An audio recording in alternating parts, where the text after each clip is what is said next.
Mes très chers amis, dans cette vidéo, je viens comme une sentinelle.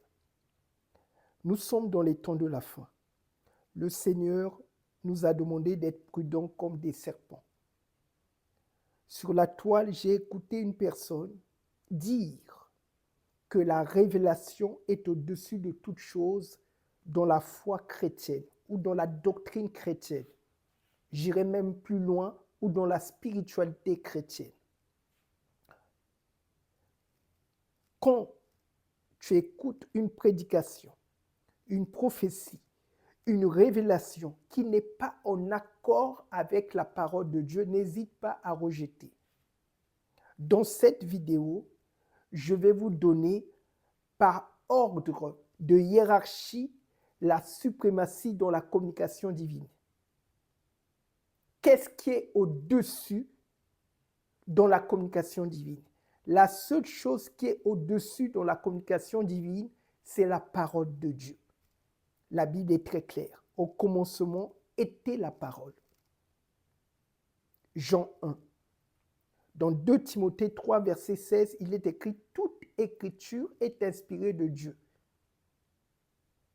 et utile pour enseigner, pour corriger, pour convaincre et instruire l'homme dans la justice. » Le roi David dit dans Psaume 119, verset 105, « Ta parole est une lampe à mes pieds. »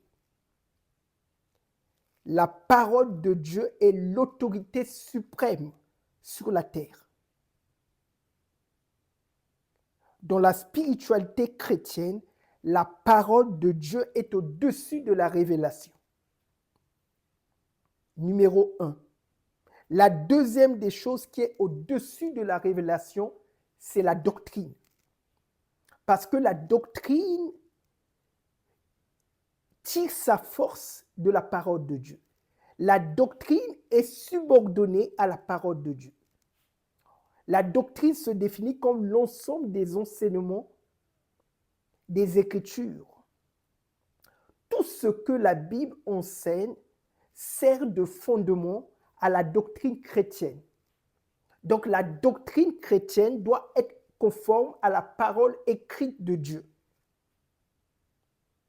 La doctrine chrétienne est au-dessus de la révélation. La révélation arrive en dernier. Dans le livre d'Apocalypse, il est écrit « Révélation de Jean ». Apocalypse, c'est le dernier livre. Parce que